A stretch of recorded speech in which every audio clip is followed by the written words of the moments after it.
नमस्कार, मैं प्रवीण सिंह आप सबका स्वागत करता हूं अपने इस चैनल में। और आप सबके लिए लेके आया हूं एक नया video which is a changes and updates in companies act 2013।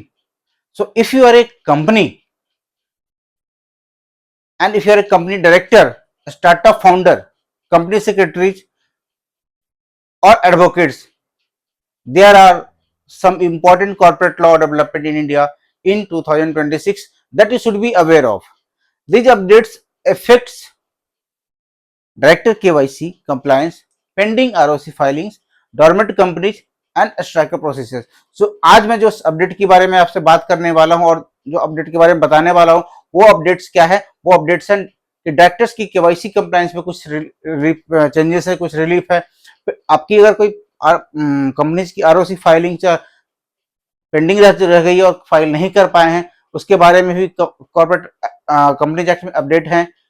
अगर आपकी कंपनी डोरमेंट है, आपने इनकॉर्पोरेशन किया है लेकिन कमेंसमेंट ऑफ बिजनेस नहीं हो पाई, बिजनेस ऑपरेशन शुरू नहीं हो पाया, तो उसके लिए भी एमसीए ने एक रिलीफ प्रोवाइड किया है और कंपनी स्ट्राइक ऑफ करने के प्रोसीजर को सिंप्लीफाइड कर दिया है। So in this video we will discuss some key corporate law updates of 2026 that every professional and business owner should understand. So let's begin with a compliance that every director is familiar with, that is director KYC. Let me start up with a question. If you are a director, you might remember that DIR3 KYC had to be filed every year with the registrar of companies.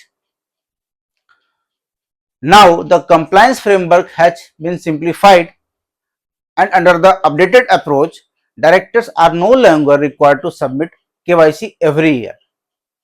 Instead of filing KYC every year, directors can file their KYC, and requirement of filing the KYC is once in 3 financial year unless there is change in key details.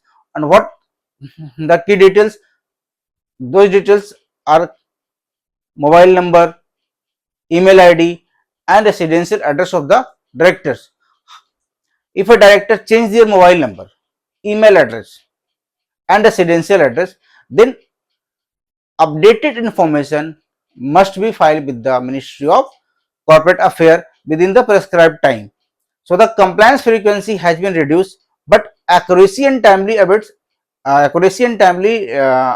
are remain critical. Relief has been provided that okay, you don't file your KYC every year, but if you have changed the significant things in the KYC, that is mobile number, email ID and residential address, then a director need to file director KYC within a prescribed time of change of their mobile number, email ID and residential address. So now it is clear that the company act 2013 के अंदर एक changes आई है जिसमें directors को every years KYC file करने की जगह every 3 years में केवाईसी फाइल करनी होगी। लेकिन अगर इस 3 साल के दौरान आपके मोबाइल नंबर, आपके ईमेल एड्रेस और आपके रेसिडेंशियल एड्रेस में कोई चेंज आया है तो आप उस 3 साल के पहले भी मिनिस्ट्री ऑफ कॉर्पोरेट अफेयर यानी कि आरओसी में DIR3 फाइल करेंगे और अपनी केवाईसी अपडेट करेंगे। Now let's move to the next update, which is particularly relevant for the companies that have pending ROC filings. So if any company is not able to file their annual return, financial statement or any other forms are pending to file with the ROC, so this is the best and golden opportunity provided by the Ministry of Corporate Affairs. A scheme has been launched by the Ministry of Corporate Affairs, and that scheme has been named as Companies Compliance Facilitation Scheme 2026.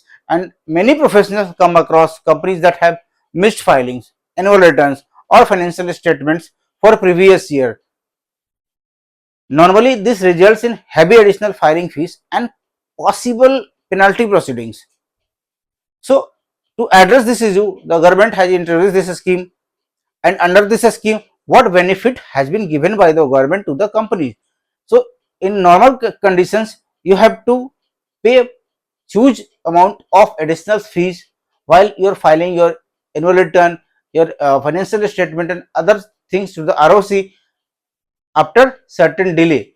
So now only 10% of additional fee is required to be paid. In certain cases, penalty proceedings may also receive relief. So this initiative is designed to help defaulting company regularize their compliance status. At the same time, it is important to remember that this opportunity is available only for a limited period. And what are the limited period? That compliance window is under scheme is available from 15th April 2026 to 15th July 2026. That means you can start filing your pending forms with effect from 15th April 2026 and you have to file on or before 15 July 2006।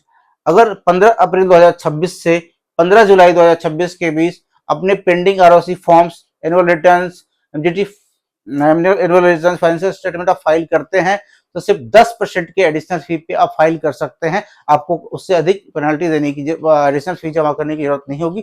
So this is one of the golden opportunity provided by the government. Company have approximately 3 month time to complete pending filings. For compliance professional, this period is important because it provides an opportunity to help companies to restore their active compliance status. Next is relief for dormant companies. So another situation may business face, a company is incorporated but business operations have not yet started or have temporarily stopped.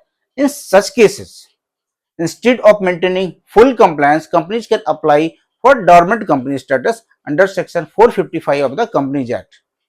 So dormant companies have significantly reduced compliance requirement. This allows promoters to retain the company structure without the burden of full operational filings until business activity resumes. Next benefit is, next changes is easier strike-up process. Yes, the company's strike-up process has also been simplified by the government, or you can say Ministry of Corporate Affairs. So now let's consider the opposite scenario. Some companies are no longer operational, do not intend to continue business. In such cases, it is advisable to formally close the company instead of keeping it inactive, and government is also encouraging this through a simplified strike procedures. और कौन से form के through file होगा? वो स्ट्राइकअप के लिए application हम डालेंगे फॉर्म एसटी के थ्रू 2 के through. So this helps ensure that the register of companies reflects only active and compliant entities. So many promoters, voluntary strike-up can be practical option when the company is no longer required. Focus next, the government has focused on the ease of doing business. So these all are the benefit or opportunities given to the company for the purpose of easing the for doing the business easily in India. So these reforms are part of a broader initiative to improve the corporate regulatory environment in India. Recent changes have focused on digitalization of corporate filing, improved regulatory monitoring, simplified compliance procedure, and reduction of technical parameters. So initiatives such as the MCA portal and the faceless adjudication system are also contributing a more efficient compliance framework. So why these updates matter to the companies and the directors? So these developments are particularly important for company directors, startup founders, and professionals who are involved in the company compliance. So reason being, the non-compliance with corporate filing requirement can result in a heavy penalties, significant monetary losses to the company, and even the director can be disqualified due to non-compliance.